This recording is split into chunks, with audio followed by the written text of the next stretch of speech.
सबसे बड़े लोकतांत्रिक बहस के शो देश की बहस में मैं दीपक चौरसिया अपने तमाम मेहमानों का, अपने तमाम पैनलिस्ट का, अपने तमाम दर्शकों का वंदन करता हूं, अभिनंदन करता हूं, नमस्कार करता हूं।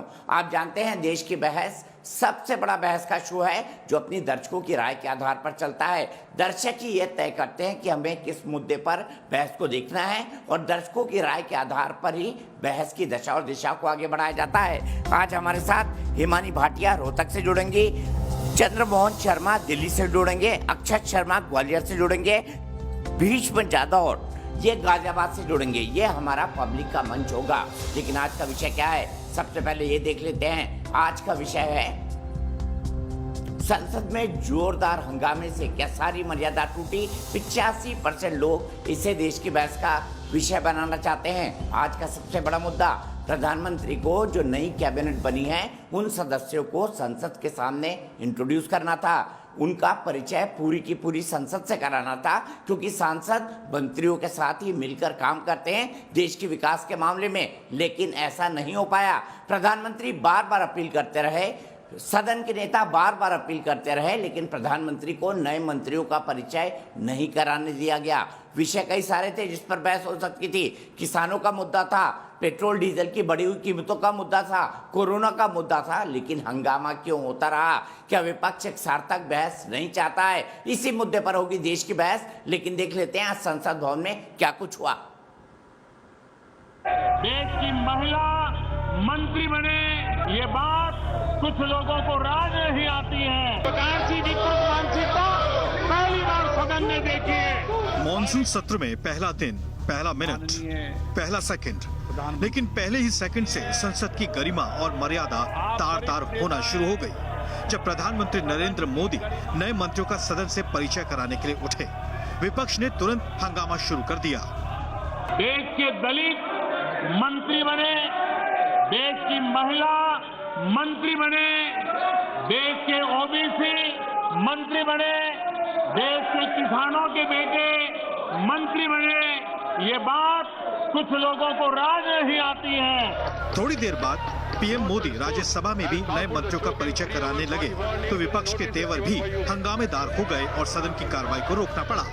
वो कौन सी महिला विरोधी मानसिकता है कि जिसके कारण इस सदन में उनका नाम भी सुनने को तैयार नहीं है। दोनों ही सदनों में विपक्ष के जोरदार हंगामे से रक्षा मंत्री राजनाथ सिंह भी हैरान रह गए। मैंने पहली बार अपने 24 वर्षों के संसदीय जीवन में ये देखा है, इस परंपरा को इस बार संसद में तोड़ा गया है। दरअसल 13 अगस्त तक चलने वाले मॉनसून सत्र का आगाज ऐसा है तो आने वाले दिनों में सरकार और विपक्ष के बीच संवाद से ज्यादा संग्राम होता देखने को मिलेगा। जबकि पिछले कुछ रिकॉर्ड के मुताबिक संसद की कार्रवाई बाधित होने से हर मिनट जनता के 2.5 लाख रुपए बर्बाद होते हैं। लेकिन लगता है विपक्ष भूल गया। विपक्ष है वो जो मुख्य मुद्दे हैं देश के सामने उसको उजागर करना चाहता था। प्रधानमंत्री तो हर चीज को एक दूसरी शक्ल देने की कोशिश करते हैं। देश की बहस में चर्चा है कि जब पीएम मोदी ने खुले तौर पर विपक्ष के तीखे सवालों को पूछने के लिए स्वागत किया और सवालों के जवाब सुनने का आग्रह किया, तब भी सदन की मर्यादा भंग हुई। नतीजा, दिन भर सदन नहीं चल सकी। सवाल है, देश का समय और पैसों की इस बर्बादी की जिम्मेदारी किसकी है? तो सवाल यह है कि क्या संसद संवाद की जगह है संग्राम की? इसी पर बहस करेंगे कि संसद संवाद की जगह है संग्राम की। लेकिन पहले देख लेते हैं देश की बहस का सवाल क्या है। आप जानते हैं देश की बहस में ग्राफिक्स के जरिए हम एक सवाल पूछते हैं जिसका जवाब हम कार्यक्रम के अंत में दिखाते हैं और ये बताते हैं कि देश की बहस के दर्शकों की राय इस मुद्दे पर क्या है। आज का सवाल संसद की कार्रवाई से ही जुड़ा हुआ है। आज का सवाल क्या है, सबसे पहले ये देख लेते हैं। क्या संसद में हंगामे के बजाय सार्थक चर्चा होनी चाहिए? यस और नो में आप जवाब दे सकते हैं। आपको पता है, आप हमारी वेबसाइट पर जा सकते हैं, आप हमारे मोबाइल ऐप पर जा सकते हैं, आप हमारे ट्विटर हैंडल पर जा सकते हैं, आप हमारे फेसबुक पेज पर जाकर भी वोट कर सकते हैं। कार्यक्रम के बारे में कोई राय है, सुझाव है या आप शो के अंदर शामिल होना चाहते हैं तो हमें 9711002266 पर व्हाट्सएप करें। सीधे इंट्रोड्यूस करूंगा अपने पूरे बड़े पैनल को। मेरे साथ अपराजिता सारंगी जी हैं जो कि भारतीय जनता पार्टी की राष्ट्रीय प्रवक्ता हैं, सांसद हैं, उड़ीसा से आती हैं। मेरे साथ आमी याग्निक जी हैं जो कि कांग्रेस की राष्ट्रीय प्रवक्ता हैं, धाकड़ प्रवक्ता हैं, गुजरात से आती हैं। मेरे साथ मेरे सहयोगी रहे आशुतोष हैं, वरिष्ठ पत्रकार हैं, मेरे खास दोस्त हैं, वो भी मेरे साथ जुड़े हुए हैं। और शुरुआत में आमी याग्निक जी आपसे करूंगा। प्रधानमंत्री कह रहे हैं कि तीखे सवाल पूछिए, धारदार सवाल पूछिए, लेकिन हंगामा क्यों, ये समझ नहीं आया। देखिए, वो कहते हैं कि आप धारदार सवाल पूछिए, तीखे सवाल पूछे। हम तो ज़मीन से जुड़े हुए प्रश्न पूछना चाहते हैं। जो प्रोसीजर होता है सदन में वो करना चाहते हैं। नोटिस दी गई थी 267 के तहत, किसानों के मुद्दे उठाना चाहते थे, कोविड का जो मिसमैनेजमेंट हुआ है उसकी बात करना चाहते थे, लेकिन वो सुनने को तैयार नहीं थे। सुनेंगे तो जवाब देंगे, और जवाब ही देते हैं, वो हल तो देते नहीं हैं। तो ये बात और रास्ते पे ले जाने के लिए वो कहते हैं हंगामा करते हैं। अरे बात तो सुनो विपक्ष की, हर सत्र में यही होता है, आप बात सुनने को तैयार नहीं है और अपनी बात बताते रहते हो, तो ये कोई ठीक नहीं है। डेमोक्रेसी में ऐसा नहीं होना चाहिए, हर एक की बात सुननी चाहिए। और बिल्कुल जमीन से जुड़े हुए प्रश्न लेके आए हैं। हम आए थे आज, हमने बताया कि ये किसानों का कानून वापस कब लेंगे, आप किसानों की बात कब सुनेंगे, ये कोविड का जो मिसमैनेजमेंट हुआ है सेकेंड लहर में उसकी बात बताइए। वैक्सीन की बात करते रहते हैं, वैक्सीन पहुंचते नहीं है राज्यों में, और वह वैक्सीन की बात पे चर्चा नहीं करनी है। और आपको जो और काफी मुद्दे हैं उस पर चर्चा नहीं करनी है। काफी टाइम के बाद एक लेजिस्लेटिव सेशन शुरू हुआ है, पर सुनने को तैयार नहीं है।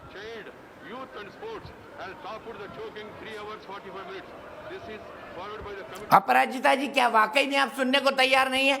उनका आरोप यह है कि आप सुनने को तैयार नहीं है, जमीन से जुड़े मुद्दे उठाने नहीं दिए जा रहे हैं संसद में। क्या है हकीकत है? अपराजिता जी बताइए। आप सबको मेरा नमस्कार। संसद के मानसून सत्र का प्रथम दिन था। मैं लोकसभा की सांसद हूं।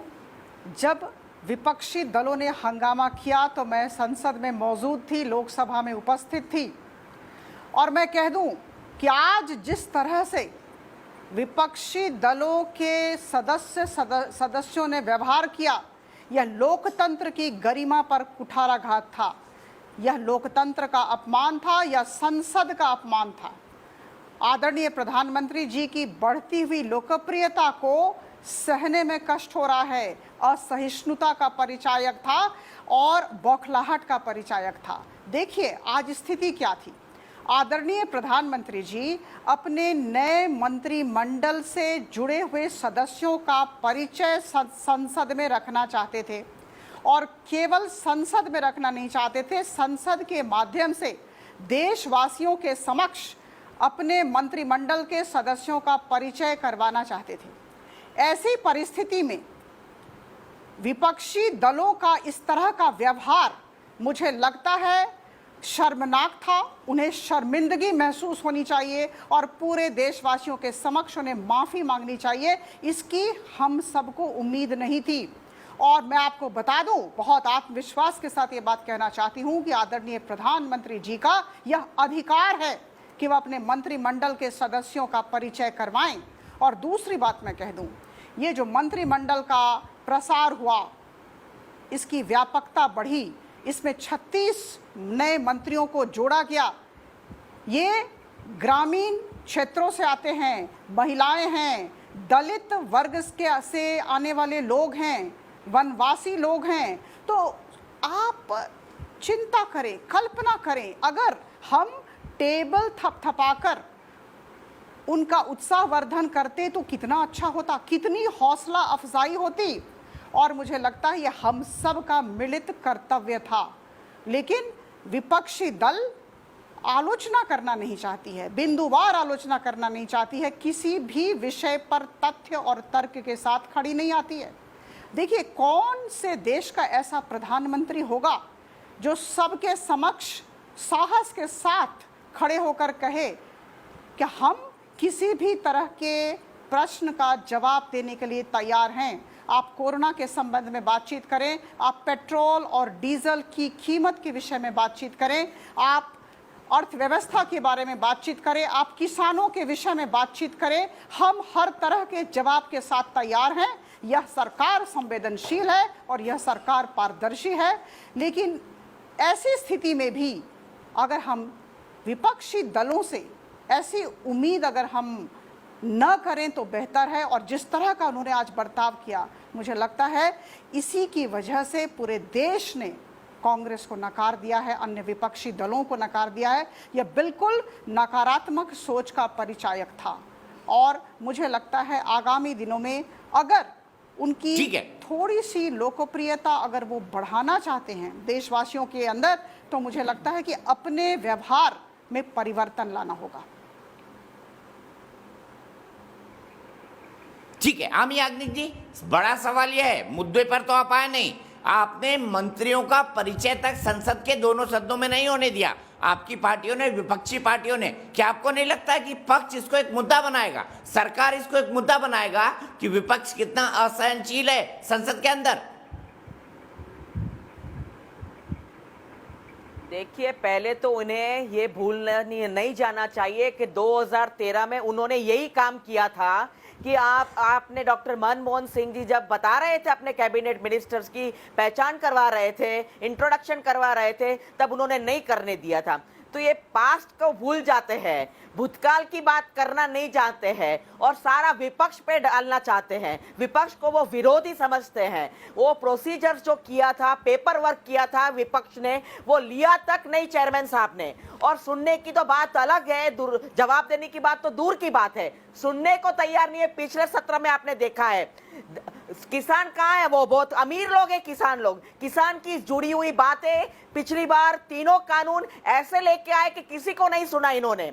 और वो शर्मनाक बात है कि 7 महीने से किसान वो खड़े रहे हैं, वो लड़ रहे हैं। वो शर्म की बात है कि प्रधानमंत्री कहते हैं मैं एक फोन कॉल दूर हूं, पर वो फोन कभी लगता नहीं है। वो शर्मनाक बात है। विपक्ष को आप कहते हैं कि शर्मनाक बात है, कभी हुआ नहीं है, तो बीजेपी के स्पोक्स पर्सन को पीछे जाके देखना चाहिए कि जब 2013 में जो लेट अरुण जेटली जी और लेट सुषमा जी ने जो डिस्ट्रप्शन किया था पार्लियामेंट का, राज्यसभा 96% चलानी नहीं दी थी, तो वो शर्मनाक है। शर्मनाक तो बहुत सारी बातें हैं। वैक्सीन पहुंच नहीं रही है, 18 से 45 एज के लोगों को आज वैक्सीन नहीं मिल रही है, लाइन में खड़े रहते हैं, सेंटर्स बंद हो जाते हैं। आपने जो वैक्सीन बनी हुई थी वो प्रदेश में भेज दी है, वो शर्म की बात है। क्या आप विरोध पक्ष करते रहते हो? विरोध पक्ष को, विपक्ष को सुनते ही नहीं हो, सिर्फ विरोध करते हो कि नहीं इनको नहीं सुनना है। डिबेट, डिस्कशन पार्लियामेंट में होता ही नहीं है। आप तो बड़ी बड़ी बातें करते हो कि हम कोविड के लिए तैयार है, किसान के लिए तैयार है। कब, कहां? पार्लियामेंट में तैयार है? आप तैयार जवाब लेके आए हो? क्या हल लेके आए हो? आप किसानों की बात करने को तैयार हो? नहीं, ये शर्म की बात है। तो विपक्ष जरूर मुद्दा उठाएगा। विपक्ष का काम है सच बात बताना, जमीन से जुड़ी हुई बातें बताना। हम सब बहुत खुश है कि सारे मंत्री बहुत अच्छे लेयर से आ रहे हैं। ठीक है, वो कोई अलग बात नहीं है। हमारे वहाँ इतने सालों में कई महिला मंत्रियां हो गई है, कई तबके से लोग आए हैं, पहली बार नहीं हो रहा है। हम बहुत एनकरेज करते हैं और सारे महिला को एनकरेज करना तो कांग्रेस लेके आए हैं। स्पीकर महिला स्पीकर को कांग्रेस ने बनाया, प्रेसिडेंट ऑफ इंडिया कांग्रेस ने बनाया। क्या आप बात करते हो? ठीक है, अपराजिता जी, आप सुनना नहीं चाहते हैं और आपके नेताओं ने भी मनमोहन सरकार में यही किया था, इसलिए कांग्रेस ये कह रही है, ये कहने की कोशिश करी है आमी याग्निक जी। सुषमा स्वराज जी ने भी यही किया था, अरुण जेटली जी ने भी यही किया था जब राज्यसभा में नेता थे और लोकसभा में। कांग्रेस की प्रवक्ता लीक से हटकर बात कर रही हैं।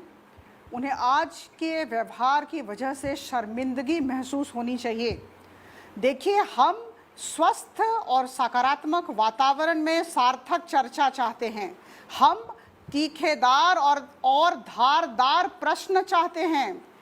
कौन सी ऐसी सरकार होगी जिनके प्रधानमंत्री खड़े होकर कहेंगे आओ और प्रश्न पूछो? हम पारदर्शी हैं, हम सारे प्रश्नों का उत्तर देंगे, लेकिन मैं आप सबको बताना चाहूंगी कि जब सदन में कार्रवाई होती है तो वो संवैधानिक प्रावधानों के अंतर्गत होती है, एक तरीका होता है, एक सलीका होता है और बात करने की तमीज़ होती है। तो मुझे लगता है कि आज जिस तरह से इन लोगों ने आदरणीय प्रधानमंत्री जी को बोलने नहीं दिया, मुझे लगता है आदरणीय प्रधानमंत्री जी का अपमान नहीं किया, मैं पुनरावृत्ति करूंगी, इन्होंने लोकतंत्र का अपमान किया, सदन का अपमान किया। और आदरणीय प्रधानमंत्री जी विश्व के सबसे लोकप्रिय नेता हैं, देश की बात तो छोड़ ही दें। और इतने लोकप्रिय नेता की लोकप्रियता की वजह से इन्हें कष्ट हो रहा है और असहिष्णुता बढ़ रही है। आज जो भी हुआ वह उसी असहिष्णुता का परिचायक है। तो मैं आज भी कहती हूं और बार बार कहती रहूंगी, भारतीय जनता पार्टी की प्रवक्ता होने के नाते आइए, प्रश्न लेकर आइए, सकारात्मक परिवेश में बातचीत करें, शांत मन से बातचीत करें। और मैं एक तथ्य आप सबके समक्ष रखना चाहूंगी, याद दिलाना चाहूंगी, मैं संसद में बैठती हूं इसलिए कह रही हूं, जब किसान के तीनों बिल पर दिन रात हम चर्चा कर रहे थे, उस समय राहुल गांधी जी मौजूद नहीं थे, लेकिन उसके बाद जब वो विदेश से लौटे तो उन्होंने तीनों बिल पर, जब वो पारित हो गया था, उन्होंने कुछ प्रश्न उठाए। मुझे याद है हमारे प्रधानमंत्री जी अपनी जगह पर खड़े होकर बड़ी विनम्रता के साथ उन्होंने कहा कि हम बिंदुवार चर्चा करने के लिए तैयार हैं, आप प्रावधानों की बात करें। और उसके बाद कांग्रेस दल में चुप्पी छा गई, न कोई बिंदु आया न प्रावधान आया। तो हम तो हर एक विषय पर बातचीत करने के लिए तैयार हैं, आप आएं और आप सकारात्मक परिवेश में हमसे बातचीत करें, हम आमंत्रित करते हैं, हम स्वागत करते हैं। ठीक है, सीधे आशुतोष के पास चलता हूं। आशु ये बताइए कि आपको विपक्ष ठीक लग रहा है यहाँ पर या सत्ता पक्ष ठीक लग रहा है? क्योंकि सत्ता पक्ष ये कह रहा है हम बिंदुवार चर्चा करने को राजी हैं, विपक्ष ये कह रहा है कि सरकार हमको सुनने को ही तैयार नहीं है। क्या संसद में मंत्रियों का परिचय करवाना प्रधानमंत्री का विशेषाधिकार नहीं था? नहीं, मुझे लगता है कि दोनों सत्ता पक्ष विपक्ष के रोल बदल गए हैं। अगर आप 2009 से लेकर 2014 तक अगर आप इतिहास उठा के देखेंगे तो 15वीं लोकसभा भारत के विधायिका के इतिहास की सबसे खराब इस संदर्भ में थी कि उसका 61% प्रोडक्टिव काम जो था वो वेस्ट हुआ था। उस वक्त भारतीय जनता पार्टी विपक्ष में थी और कांग्रेस और यूपीए सत्ता सरकार में थी। जो 2012 में 75% संसद का जो कार्यकाल था वो वेस्ट हो गया था। उस वक्त जब अरुण जेटली से सवाल पूछा गया था तो अरुण जेटली ने कहा था कि विपक्ष के पास संसद के अंदर संसद के टूल्स का इस्तेमाल करके सरकार को एक्सपोज करना उसका धर्म है। और उन्होंने जस्टिफाई किया था जो 75% संसद का काम डिसरप्ट हुआ था उसको।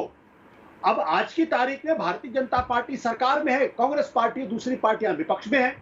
तो जो टूल विपक्ष में भारतीय जनता पार्टी यूज करती थी, आज वही टूल कांग्रेस पार्टी और दूसरी पार्टियां आज विपक्ष में इस्तेमाल करती सरकार के खिलाफ। तो उसमें भारतीय जनता पार्टी को तकलीफ क्यों होनी चाहिए? पहला सवाल तो ये। दूसरी बात यह कि इस वक्त देश के सामने इतने बड़े बड़े सवाल हैं, उन सवालों पर चर्चा होनी चाहिए। और देश के प्रधानमंत्री कहते हैं कि हम चाहते हैं कि उसमें चर्चा हो गंभीरता के साथ। लेकिन मैं फिर आपको याद दिला दूं कि 2009 से लेकर 2014 के बीच में 329 बिल को पास होना था, सिर्फ 179 बिल पास हुए, जो भारत के संसदीय इतिहास का सबसे खराब यार्डस्टिक है। तो आज की तारीख में फिर वही कह रहा हूं कि रोल बदल गया है। जब यही सत्ता में रहते हैं तो इनका रोना होता है कि पार्लियामेंट चलने नहीं देते हैं, पार्लियामेंट चलती नहीं है, संसद का समय बर्बाद किया जाता है। जब आप विपक्ष में हो जाते हैं तब आप इसको जस्टिफाई करते हैं। कायदे से संसद का काम है कि सत्ता पक्ष विपक्ष के बीच में एक मिनिमम कम से कम बातचीत का दायरा होना चाहिए। आज की तारीख में सत्ता पक्ष विपक्ष के बीच में इतना कम्युनिकेशन गैप हो गया है कि एक दूसरे के बीच में दुआ सलाम भी नहीं है, बातचीत तो छोड़ दीजिए। वैसे में दोनों एक दूसरे को बहुत ही दुश्मन के भाव में देख रहे हैं, शत्रु के भाव में देख रहे हैं। जाहिर सी बात है भारतीय कांग्रेस पार्टी को विपक्ष में मौका मिला है कि अगर पैगासस का मसला है या फिर कोरोना का मसला है, तमाम मसले हैं, तो सरकार को एक्सपोज करने की वो कोशिश करेंगे। वही सारा काम चल रहा है।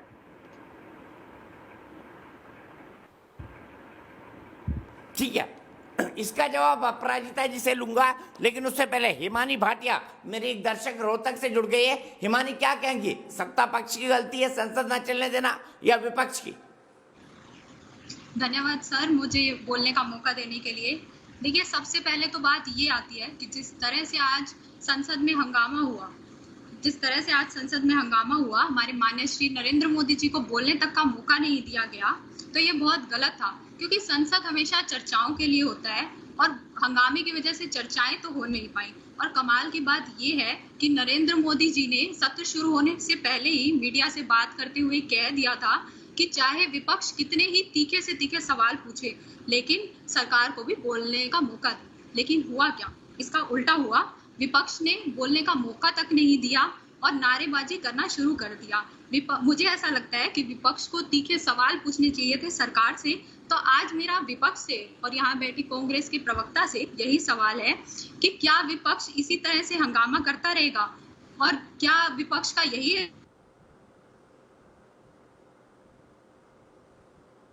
ठीक है, बहुत अच्छी बात कही माने आपने। अपराजिता जी, आशुतोष कह रहे हैं कि जब आप विपक्ष में होते थे यही करते थे।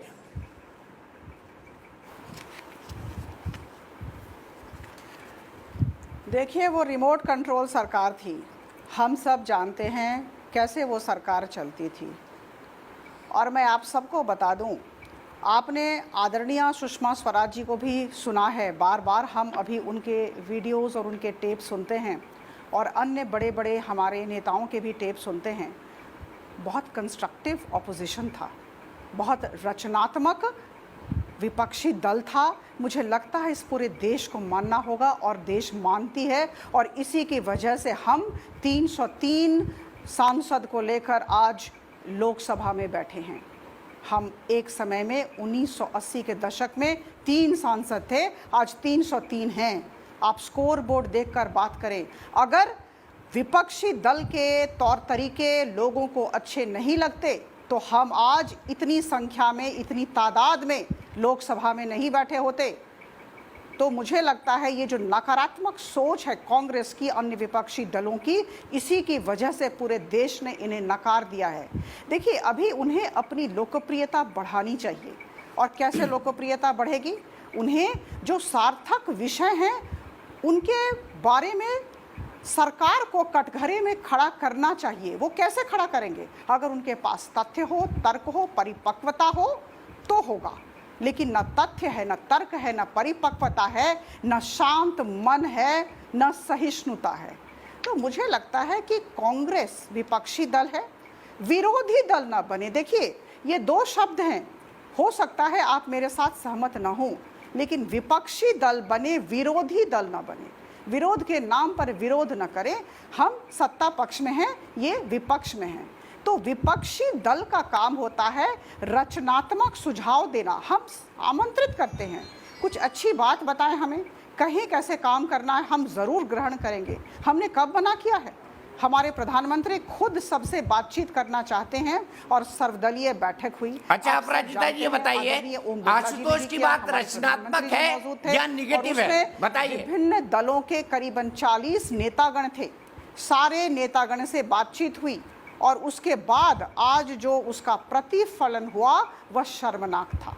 तो मुझे लगता है कि अपने गिरेबान में झांके कांग्रेस और खुद को पूछे, खुद से बातचीत करे, आत्म समीक्षा करे कि किस तरह का अपना परिचय कांग्रेस देश के समक्ष रख रही है। और अगर इस तरह रखती रही तो स्कोर बोर्ड पर कितने अंक मिलेंगे कांग्रेस को, मुझे लगता है हम सबको ज्ञात है। आपने मेरे सवाल का जवाब नहीं दिया। आशुतोष, आपको रचनात्मक लगते हैं या विरोधी दल?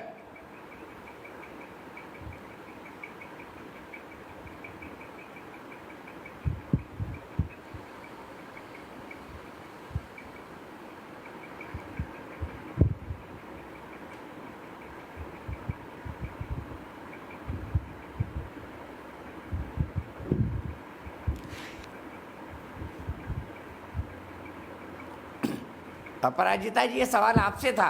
आशुतोष, आपको रचनात्मक लगते हैं या विरोधी दल?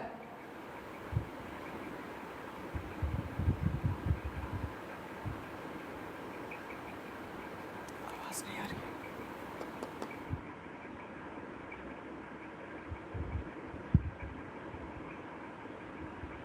ठीक है, आशुतोष के पास चलता हूं। आशुतोष, आर्गुमेंट ठीक लगता है अपराजिता जी का? वो कह रही कोई भी सवाल पूछे, लेकिन विरोध, तर्क का विरोध और विरोधी दल होने में अंतर है। आप भी एग्री करेंगे इस बात से?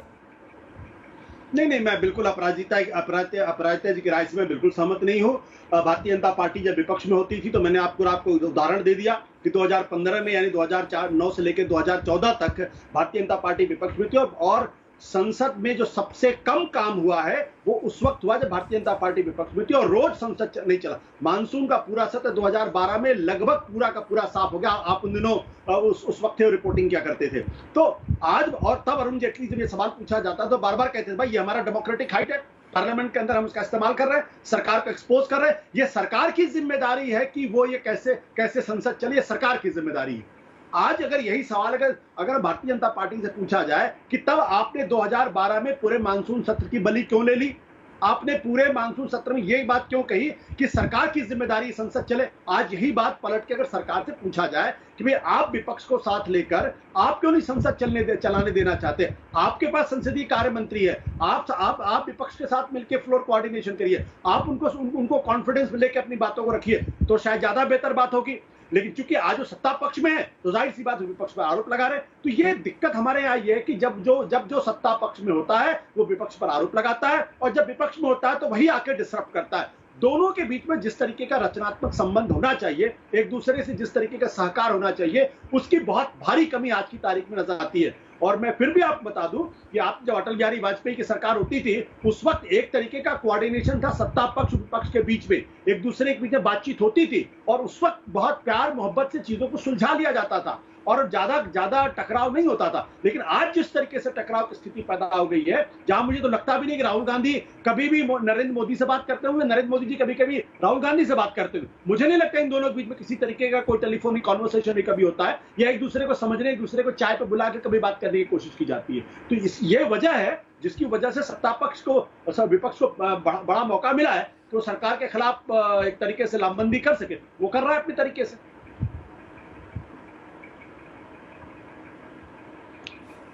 ठीक है, आमिर जी मुझे बताइए कि आपको लगता है संसद चलाना सरकार की जिम्मेदारी है और जानबूझ के उससे वो पीछे हट रही है? ये संसद चलाना, सरकार को आके बताना कि वो कौन से कार्य कर रहे हैं, सबको साथ में लेके बातें बड़ी बड़ी करनी, सबका साथ सबका विकास, पर कोऑर्डिनेशन नहीं है। वो बातचीत तक करना नहीं चाहते, डिबेट करना नहीं चाहते, डिस्कशन करना नहीं चाहते। क्यों?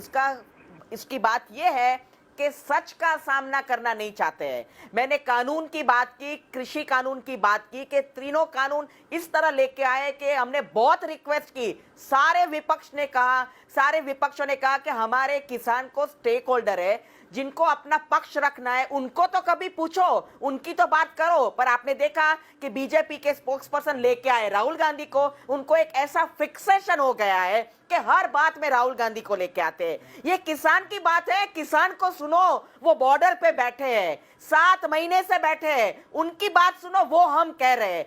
सच सुनो, पुराने लेक्चर सुन के कुछ नहीं मिलेगा। देश को सुनो, देश की बातें सुनो, देश के नागरिक की बात सुनो। हेल्थ केयर सिस्टम चरमरा गया है, अर्थव्यवस्था चरमरा गई है, कोविड का वैक्सीन नहीं मिल रहा है, सब देख रहे हैं कि क्या हालत है। आपने देखा कि मृत्यु के आंकड़े भी ठीक से नहीं आए हैं। क्या बात कर रहे हैं? सच बताओ देश को, वो हम कह रहे हैं। सारे विपक्षी दल कहते हैं इस पे चर्चा करो, हमें सुनो, हम आपको जो रियल बात है, जमीनी हकीकत के है वो बताते हैं, फिर आप बात करके इसका जवाब दो। पर ये सुनने को तैयार नहीं है।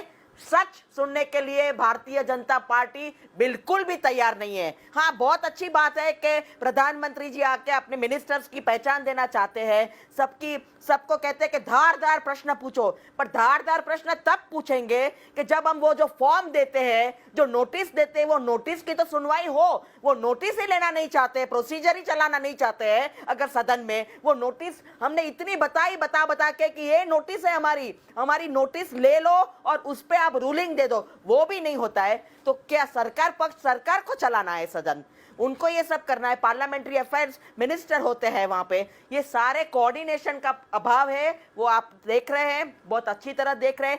किस तरह का ये व्यवहार करते हैं विपक्ष के साथ। ये अच्छी बातें बोलना बहुत अच्छी लगती है, पर विपक्ष को वो विरोधी समझते हैं, वो कोऑर्डिनेशन करना ही नहीं चाहते, तभी तो ये बात हो रही है आज। ठीक है, मैं राहुल जी के पास चलता हूं। राहुल साहब बताइए मुझे कि आशुतोष का यह मानना है कि संसद चलाना सरकार का मुख्य दायित्व है, और आमी बहन भी यही कह रही हैं कि सरकार विरोधी पक्ष समझती है, विपक्षी दल नहीं विरोधी पक्ष समझती है। क्या आपको लगता है सरकार अपनी जिम्मेदारी निभा रही है ठीक से, या विपक्ष निभा रहा है? देखिए सदन चलाना निश्चित रूप से सरकार की जिम्मेदारी है, लेकिन अगर दूसरा पक्ष यानी विपक्ष ये तय कर ले कि वो नहीं चलने देगा सदन, तो कोई भी सरकार उसको बचा नहीं सकती, रोक नहीं सकती। ऐसे उदाहरण हम दोनों ओर से देख चुके इतिहास में। शायद अभी आशुतोष भी बता ही रहे थे कि पूरे के पूरे सत्र, और 2012 में यानी आज से 9 साल पहले पूरा मानसून सत्र, यही मानसून सत्र पूरा धुल गया था, यानी कुछ भी नहीं हुआ, और उस समय बीजेपी ने किया था। उसके बाद भी कांग्रेस भी ये कर चुकी है। बहुत सारी कार्रवाइयां हो चुकी हैं। 1962 से लेकर सदन में रुकावट की जो एक परंपरा शुरू हुई वो आज तक चली आ रही है। तो ये दोनों ओर से जब तक इच्छा नहीं होगी, जब दोनों तब तक सक्रिय रूप से इसके लिए तैयार नहीं होंगी, तब तक सदन नहीं चल सकता। केवल सरकार नहीं चला सकती और केवल विपक्ष भी नहीं चला सकता।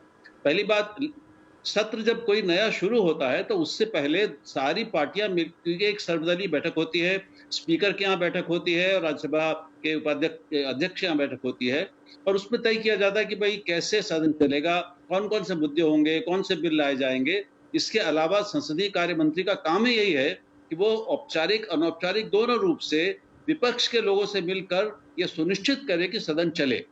तो आज जो हुआ वो बिल्कुल अप्रत्याशित होगा। सरकार के लिए ऐसा मैं नहीं मानता। उसको पता होगा, उसको अंदाज होगा इस बात का, उसके बावजूद वो नाकाम रही, तो ये नाकामी तो उसको स्वीकार करनी पड़ेगी। लेकिन दूसरी बात ये भी है कि अगर विपक्ष ये तय कर ले कि कुछ भी हो जाए हम नहीं चलने देंगे, तो फिर सरकार कुछ नहीं कर सकती।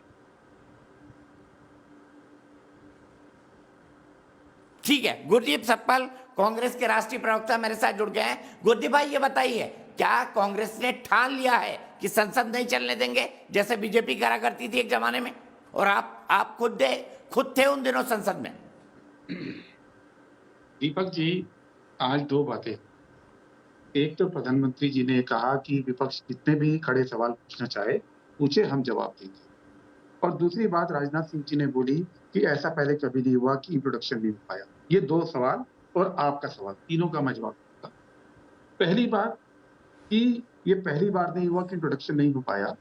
2004 में 4 जून को नई सरकार बनी थी, पहला दिन था सत्र का, 2004 4 जून को, और मनमोहन सिंह जी को अपनी नई कैबिनेट जो देश में चुनाव जीतकर आई थी उसको इंट्रोड्यूस करने नहीं दिया गया। 2012 में नवंबर में फिर यही हुआ। तो बीजेपी ने पहले किया है, उनकी पुरानी सारी याददाश्त गुम हो गई है। दूसरी बात, कांग्रेस की बात जो आपने बोली, कांग्रेस और विपक्षी दलों की कल मीटिंग हुई थी, जो मल्लिकार्जुन खड़गे विपक्ष नेता है उन्होंने ली थी, और ये सबका मूड था कि इस बार सत्र पूरा सुचारू रूप से चलना चाहिए। ये मैं आधिकारिक रूप से आपसे शेयर कर रहा हूँ। कल की मीटिंग में तय हुआ था कि ये सत्र हमको चर्चा करनी है और ठीक से चलाना है। अब प्रधानमंत्री जी ने भी आज यही बात की, लेकिन सवाल ये है कि विपक्ष पूछे कहाँ पे। अगर आप देखिए तो सदन की जो कार्रवाई होती है उसका एक लिस्ट ऑफ बिजनेस आता है, सुबह वो लोकसभा की वेबसाइट पर, राज्यसभा की वेबसाइट पे होता है। दोनों में कोई किसी भी चर्चा का जिक्र नहीं है। चलिए आज का आपने जिक्र नहीं किया। आज दोपहर में दोनों सदनों में BAC जो बिजनेस एडवाइजरी कमेटी होती है उसकी मीटिंग हुई थी, जिसमें तय होना था कि इस हफ्ते कौन कौन सी चर्चा होगी। राज्यसभा ने तो मीटिंग ही कैंसिल कर दी और लोकसभा ने आज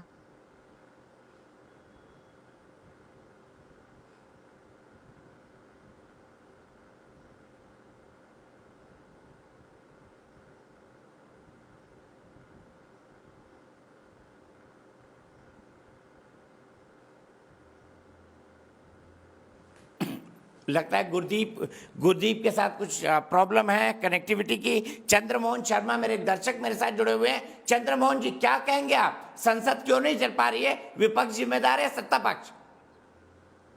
नमस्कार दीपक जी। लेकिन दीपक जी, मुझे ऐसा लगता है कि विपक्ष ने जो है ये अपना एक एजेंडा बना लिया कि किसी भी सूरत में संसद को नहीं चलने देना है, इस सरकार को कुछ भी कार्य नहीं करने देना है। ये हम आज से नहीं देख रहे हैं, पिछले 7 साल से देख रहे हैं। संसद का हमेशा यही हाल होता है, हमेशा संसद का आम जनता इसमें पिसती है, आम जनता का पैसा लगता है। ये जो सांसद चुने जाते हैं, सब लोग बड़े मन से सांसदों को चुन के भेजते हैं, उसके बाद ऐसा रवैया संसद में देखते हैं तो जनता का बड़ा नुकसान होता है। प्रधानमंत्री जी ने बहुत कोशिश करी, बड़े प्रयास कर, सर्वदलीय बैठक कई बार बुलाई, हमेशा बुला के बैठक करते हैं, लेकिन शायद विपक्ष ने ये सोच लिया है कि संसद को नहीं चलने देना, नहीं चलने देना, नहीं चलने देना। ठीक है। आरपी सिंह जी, सप्पाल साहब बोल रहे थे 2004 और 2012 में आपने भी डॉक्टर मनमोहन सिंह को कैबिनेट नहीं इंट्रोड्यूस करने दी थी, उन्होंने बदला निकाल लिया, क्या गलत किया? चलिए, अगर उनको लगता है इसी प्रकार बदला निकालकर और हमारी गलतियों से नहीं सीखना चाहते तो ये उनकी वो विषय है। परंतु मैं जो एक मूल विषय पे आना चाहता हूँ वो है कि प्रधानमंत्री जी अपने कैबिनेट के मंत्री इंट्रोड्यूस करे थे, इसलिए कि उन्हीं कैबिनेट मंत्रियों ने जवाब देना था। जो सत्ता पक्ष, जो विपक्ष सत्ता पक्ष से जवाब चाहता है, वो जवाब तो सरकार के बिहाफ पे मंत्री देते हैं ना, तो वही मंत्री ने जवाब देना था। तो इनको तो दिक्कत है कि पहली बार इतने सारे दलित, लगभग 27 ओबीसी और 12 दलित मंत्री आए हैं, 11 बहनें हमारी मंत्री बनी हैं, तो लगभग आधे से ज्यादा कैबिनेट इस प्रकार के वर्ग से हैं जो कि जिनको आगे पहले इतना मौका नहीं मिलता था। परंतु प्रधानमंत्री जी इंट्रोड्यूस करना चाहते थे, परंतु इनको लगता है नहीं भाई, किसी दलित का परिचय क्यों हो, किसी ओबीसी का परिचय क्यों हो, कोई अगर दलित महिला है उसका परिचय क्यों हो। अरे वो परिचय होगा तभी तो आप पूछोगे भाई आपका मंत्रालय है आईटी का, तो कृपा कर आईटी मंत्रालय का जवाब जो आप चाहते थे, ये जो नया जो स्नूप गेट आया उस पर अगर जवाब चाहते हो तो आईटी मंत्रालय जवाब देगा। तो आईटी मंत्रालय के मंत्री का परिचय तो हो नहीं देते कम से कम। अगर आपको किसानों की बात करनी है तो किसानों के अंदर जो स्टेट मिनिस्टर नए आए हैं वो आपको जवाब देंगे, क्या जवाब देना है आपको। और मैं बड़ा स्पष्ट कह रहा हूँ, वो बेशक किसानों का मामला में एक मुद्दा किसानों का, और मेरा मानना दूसरा है, क्योंकि इनके पास जवाब नहीं है किसानों के इशू पे भी। मैं 2 चीजें बताता हूँ, उससे आपको स्पष्ट हो जाएगा। जब लास्ट टाइम मंत्री जी ने बताया था कि किस प्रकार से कॉन्ट्रैक्ट फार्मिंग ऑलरेडी पंजाब में है, ये ठेकेदारी हुई जो जमीन उठती है ऑलरेडी पंजाब में कैप्टन अमरिंदर सिंह की सरकार ने लागू की थी, और परंतु उसमें किसान पे जुर्माना था। किसान अगर डिफॉल्ट करेगा, किसान पे 5 लाख तक का जुर्माना, 50,000 से 5 लाख का जुर्माना था। वो हमारी सरकार ने उल्टा किया है, परंतु इनको पता है कि ये सब जवाब आएंगे, ये एक्सपोज होंगे। और दूसरा, ये मंडियों की बात करती है, सरकार ने 1 लाख करोड़ रुपए भी दिया मंडियों को और बेहतर करने के लिए, परंतु इनको तो नहीं चाहिए कि नीचे जाए। एक और बात मैं आज बता देना चाहता हूँ आपके चैनल के माध्यम से, मंडी खोलना या बंद करना राज्य सरकार के हाथ में। अब ये विषय जब लोगों को तक जाएगा, किसानों तक जाएगा, तो किसको समझ में आएगी बात? इनको समझ लगेगी। और एक आखिरी बात कहकर बात समाप्त करता हूँ इस विषय के इस पार्ट में। याद करिएगा, अभी थोड़े दिन पहले कैप्टन अमरिंदर सिंह और उनकी पूरी कैबिनेट यहाँ पर आकर बैठी थी कि आप डायरेक्ट ट्रांसफर मत करो किसानों को, आप आड़तियों को पैसे भेजो, आड़ती फिर किसानों को देंगे। आप ये जो हमारी प्रथा चली आ रही है जिसमें हम घालमेल करते थे, उस घालमेल वाले प्रोसेस को बंद मत होने दो। प्रधानमंत्री ने कहा नहीं भाई, तय कर दिया, देश की सारी सरकारें करी, सिर्फ आपकी सरकार क्यों नहीं करेगी? अब ये जब चीजें खुलकर आगे आनी है, जब ये प्रश्न रहेंगे, प्रश्नों के उत्तर आने हैं, तो ये भाग रहे उससे। अगर सीधा किसान की जेब में पैसा मोदी जी पहुंचा रहे हैं, उसको लेकर ठीक है, जवाब ले लेते हैं। हाँ दीपक जी, ठीक है, जवाब ले लेते हैं। आज गुरदीप सप्पल जी, आप पे आरोप लगा कि आप दलित, ओबीसी और महिला विरोधी हैं, क्योंकि बड़ी संख्या में 1 दर्जन दलित भाई, 11 महिलाएं और कई सारे ओबीसी 27 के आसपास मंत्री बने। आप उनका परिचय नहीं होने देना चाहते। ये आरोप मैंने नहीं लगाया, खुद प्रधानमंत्री जी ने लगाया विपक्ष पर। क्या कहेंगे आप इस पर? हाँ, पहले तो मैं जो पहला जवाब रह गया था, आधा मिनट उस पर बोल दूं कि उपराष्ट्रपति जी ने एक मीटिंग बुलाई सभी विपक्षी दलों, सभी दलों की, एक स्पीकर साहब ने बुलाई और एक कल प्रधानमंत्री जी ने बुलाई। तीनों मीटिंग में सरकार ने कौन कौन से बिल पास करने हैं उसका पूरा ब्यौरा दिया। लेकिन संसद के 2 काम होते हैं, एक सरकारी काम और एक संसद में सरकार की जवाबदेही तय करना, डिबेट करना। डिबेट के ऊपर तीनों मीटिंग में कोई बात नहीं हुई, तो ये कहना गलत है कि अगर आपने डिबेट के लिए तय किया था तो उसको मीटिंग के अंदर लाना चाहिए था। अब दूसरी बात जो आपने सवाल उठाया, 11 महिलाएं बनी हैं मंत्री, बहुत अच्छी बात है। मनमोहन सिंह जी की सरकार में 10 महिलाएं थी, नरसिम्हा राव जी की सरकार में 12 महिलाएं थी। कौन सा पहली बार इतनी महिलाएं कैबिनेट के अंदर आई हैं? उल्टा मनमोहन सिंह जी की सरकार में कैबिनेट मंत्री ज्यादा थी महिलाएं, आपके यहाँ तो एमओ से हो रही हैं। नरसिम्हा राव जी की सरकार में मंत्री ज्यादा थी। और दलित की बात करते हैं, बड़े समय के बाद मोदी गवर्नमेंट ने, मोदी जी ने ही राज्यसभा में जो नेता सदन थे थावरचंद गहलोत को बनाया था, जो दलित कम्युनिटी से आते हैं, और 1 साल में ही आपने हटा दिया। जो पावर की पोजीशन थी उससे आपने दलित कम्युनिटी का व्यक्ति हटा दिया, और आप टोकनिज्म कर रहे हैं ये कह के कि हमने इतने एमओएस बना दिए। क्या वजह थी, क्या गुनाह था थावरचंद गहलोत जी का कि उनको नेता सदन जैसे बड़े पद से हटाया गया? क्या इस बारे में बीजेपी बोलेगी क्यों हटाया गया? उनके ऊपर ऐसा कौन सा आरोप था, उनकी ऐसी कौन सी परफॉर्मेंस में कमी थी जो उनको हटा के गवर्नर बना दिया गया है? दलित कम्युनिटी के व्यक्ति को एक पद मिला दिया, मोदी गवर्नमेंट ने दिया था, उसकी आपने सम्मान नहीं किया, और आज आप दलित बात करते हैं। तीसरी बात, दलितों की बात अगर करनी है, पिछले 5 साल के अंदर नीति आयोग ने जितना पैसा बोला दलित कम्युनिटी के लिए बजट में एलोकेट करने के लिए, आप केवल 60% कर रहे हैं। आपने 40% पैसा काट लिया दलितों के वेलफेयर का। जो पोस्ट मैट्रिक स्कॉलरशिप जो 12वीं के बच्चों को, 11वीं के बच्चों को, दलितों को मिलती है, केवल 28% बच्चों को मिल रही है मोदी सरकार के अंदर। ये मेरा डाटा नहीं है, स्टैंडिंग कमेटी जिसके चेयरमैन खुद बीजेपी के लीडर रहे हैं, एमपी रहे हैं, उन्होंने अपनी रिपोर्ट में बोला है कि 28% सिर्फ स्कॉलरशिप मिल रही है। आप देखिए, अगर आप ट्विटर पे देखेंगे तो जो दलित स्टूडेंट्स हैं वो ट्विटर पे अपील कर रहे हैं कि हमें आगे पढ़ने के लिए क्राउड फंडिंग करने की जरूरत है, लोगों से दान मांग रहे हैं। तो आप दलितों के मुद्दे पे तो वहां तक ले आए, और मैं उनकी बात ही नहीं कर रहा हूं जो दलित उत्पीड़न की बात हो रही है देश के अंदर। ओबीसी की बात करेंगे, नीट के अंदर 19,000 पोस्टें ओबीसी रिजर्वेशन की आपने खत्म कर दी, जनरल कैटेगरी में डाल दी है। 19,000 डॉक्टर नहीं बन पाए ओबीसी के लोग, इसके बारे में क्या बोलेंगे? टोकनिज्म अलग बात है। दलित, ट्राइबल्स, विमेन, ओबीसी भारत के अंदर बार बार आते रहे हैं कैबिनेट के अंदर, कभी 2-4 कम, कभी 2-4 ज्यादा। उसको अपनी इतनी बड़ी खूबी बना के मत पेश कीजिएगा। और जो बात की आरपी सिंह जी ने, आरपी सिंह जी बड़े तरीके से अपनी बात कहते हैं, तो मैं तरीके से जवाब दूंगा। किसान वाली बात, कॉन्ट्रैक्ट फार्मिंग के विरुद्ध तो कांग्रेस आज भी नहीं कर रही है। RP Singh ji, contract farming तो देश में पहले भी है, गन्ना किसान भी कॉन्ट्रैक्ट फार्मिंग करते हैं। कर्नाटक में कॉन्ट्रैक्ट फार्मिंग है, महाराष्ट्र के अंदर कॉन्ट्रैक्ट फार्मिंग है, पंजाब के अंदर कॉन्ट्रैक्ट फार्मिंग है। सवाल ये नहीं है, सवाल मंडी को वीक करने का है। जो आप बिल लाए थे उसमें था कि जो बाहर मंडी खुलेगी वो मंडी समिति को टैक्स नहीं देगी, और जब मंडी समिति के बाद टैक्स नहीं होगा तो मंडी समिति कंगाल होकर बंद हो जाएगी। मध्य प्रदेश का आप डेटा देखिए कि वहां पे करीब 90% फॉल आया है मंडी समिति के रेवेन्यू के अंदर। और आखिरी बात जो कही, जो किसान की आपने एक इशू और उठाया था जिसका मैं दिमाग से निकल गया, सॉरी मेरे। आरपी सिंह जी, आपने एक बात और कही थी जो, ठीक है, मैं आरपी सिंह से जवाब देता हूँ। आरपी सिंह साहब, 2 बातें उन्होंने कही है। सबसे पहली बात ये कि दलित, महिला, ओबीसी ये हमेशा से मंत्रिमंडल में रहते रहे, और दूसरा उन्होंने ये कहा कि कॉन्ट्रैक्ट फार्मिंग का तो हम खिलाफ है ही नहीं। दीपक जी, गहलोत जी को क्यों हटाया, ये बताइए मुझे। नेता सदन से गहलोत जी को क्यों हटाया, वो पूछिए, उसका भी उत्तर। अच्छा, गहलोत जी को, थावरचंद जी को क्यों हटाया, ये भी पूछ लेता हूँ। थावरचंद जी को क्यों हटाया, बताइए। मैं उसी से शुरू करता हूँ। थावरचंद जी हमारे आदरणीय नेता है और उनको गवर्नर बनाया गया सर, एक राज्य का गवर्नर बनाया गया। ये पार्टी में सर आपको टोका नहीं, मैंने, अच्छी बात नहीं है कि मैंने टोकन, ये आपकी डिबेट ऐसी नहीं होती ना। आप तो मतलब अगर 2 सरदार आपस में बैठेंगे तो कैसे काम बनेगी। जी धन्यवाद। तो मैं जी बहुत धन्यवाद। तो हमने थावरचंद जी पार्टी के बड़े वरिष्ठ नेता है, और पार्टी तय करती है समय समय पर किस व्यक्ति का कैसे कहाँ जिम्मेवारी देनी है। उनको अब गवर्नर की जिम्मेवारी दी गई है, तो ये समय समय पर जिम्मेवारियां बनती रहती हैं। इन्होंने जब हमारे 2 और वरिष्ठ मंत्री हटे थे तो उन्होंने कहा अरे ये कैसे हट गए, इनका नाम कैसे आ गया।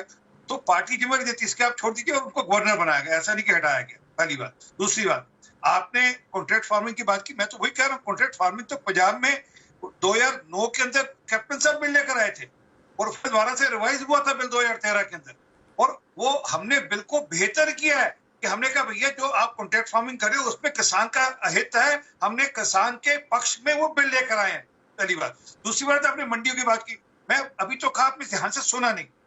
मंडी लगाना ना लगाना, मंडी रखना ना रखना, मंडी को परमिशन देना ना देना, वो राज्य सरकार के हाथ में। आप तय करो हमने अमुक मंडी नहीं आने देनी, नहीं आएगी मंडी। और एक बात और जो आपने कही, जो मंडियां बाहर आएंगी वो सरकार के दायरे में नहीं, वो टैक्स के दायरे में होंगी, इसलिए वो मंडियां को लाभ, वो मंडियां बाकी मंडियों को बंद कर देंगे। भैया शायद आप फॉलो अप नहीं करते। सरकार ने बड़ा स्पष्ट कहा कि वो मंडियां भी टैक्स के दायरे में होंगी, वो राज्य सरकारों के ऊपर है कि जैसा मर्जी टैक्स नई मंडियों पे भी लगा ले, इसमें कोई छूट नहीं, इसमें कोई दिक्कत नहीं है। तो मुझे पता है कि आपको किसान बिल पर चर्चा नहीं करनी, क्योंकि किसान बिल पर चर्चा करते हैं तो आप दिक्कत में आते हैं, क्योंकि आप किसान के हित की बात नहीं कर रहे। एक पंजाब में आपने 90,000 करोड़ रुपए का कर्जा माफी करनी थी, 90,000 करोड़ रुपए का, और ये मैं तो कह ही रहा हूँ, नवजोत सिंह सिद्धू कल तक कह रहे थे, आज नहीं कहेंगे कि वो पीसीसी के चीफ हो गए, परंतु 90,000 करोड़ का कर्जा माफी करना था वो माफ किया नहीं। मुझे बता दिए उस 90,000 करोड़ में से कितना कर्जा माफ किया किसानों का पंजाब में आपने? वो पंजाब के किसानों को भटकाकर आपने बॉर्डर पर भेज दिया, भैया जाओ अब जाकर केंद्र सरकार से लड़ाई लड़ो, हम तो 90,000 करोड़ का कर्जा माफ करेंगे नहीं। इसलिए आपके पास जवाब नहीं है बातों के। और बता दूं, एक बात और बता दूं मैं, कैप्टन साहब की अपनी विधानसभा से पटियाला से किसान नहीं आ रहे इसमें, क्योंकि वो कॉन्ट्रैक्ट फार्मिंग ऑलरेडी कर रहे हैं, और वो जिन कंपनियों के साथ कॉन्ट्रैक्ट फार्मिंग कर रहे हैं उससे वो खुश है, इसलिए वो इस किसान आंदोलन में भागीदारी नहीं कर रहे। चाहोगे तो मैं आपको एक पूरा वीडियो किसी चैनल का भेज दूंगा, आप देख लीजिएगा, तसल्ली हो जाएगी आप। दीपक जी, ठीक है, ठीक है, संजीव जी के पास चलता हूँ। संजीव जी मुझे बताइए, गुरदीप जी मैं आपके पास आऊंगा। संजीव श्रीवास्तव जी जुड़ गए हैं, फॉर्मर एडिटर बीबीसी। गुरदीप जी मैं आपके पास बिल्कुल आऊंगा, मुझे संजीव जी के पास जाना है, एक ब्रेक लेना है, फिर बहस शुरू होगी। संजीव जी बताइए, सदन चलाना आपके हिसाब से किसकी बड़ी जिम्मेदारी है, सरकार की या विपक्ष की? इसमें कोई दुविधा की बात नहीं है दीपक जी। सदन चलाना सरकार की प्रथम जिम्मेदारी है, उसके बाद विपक्ष की। देश चलाना, सरकार चलाना, सदन चलाना, सारी जिम्मेदारी अगर आप सरकार में है तो आपकी है। और कहीं ना कहीं ये पुरानी परिपाटी रही है, जैसे थोड़ी देर पहले राहुल देव जी भी बोल रहे थे कि कांग्रेस के समय पे बीजेपी ने ऐसा किया, कांग्रेस ऐसी कर रही है। लेकिन जितना विपक्ष की तरफ रीच आउट करना, विपक्ष की तरफ हाथ बढ़ाना, संवाद बिठाना, जितना इस सरकार ने अपनी उस जिम्मेदारी का परित्याग किया है, मुझे ध्यान नहीं आ रहा कि ऐसा इससे पहले कभी भी हुआ है। कोशिश हमेशा रही है, लेकिन यहाँ पे कभी भी मन से कोशिश नहीं होती है। विपक्ष को जितनी उनकी संख्या रह गई है 50, 60, 70, उसी तरह से ट्रीट करना चाहते हैं, और उस तरह से संसद नहीं चल सकती। अगर आपको संसदीय परंपरा का निर्वहन करना है तो चाहे विपक्ष की संख्या कम है, लेकिन उनको पूरा सम्मान दीजिए, उनको उनका समुचित स्थान दीजिए, तब संसद की गरिमा भी बनी रहेगी, लोकतंत्र की गरिमा भी बनी रहेगी।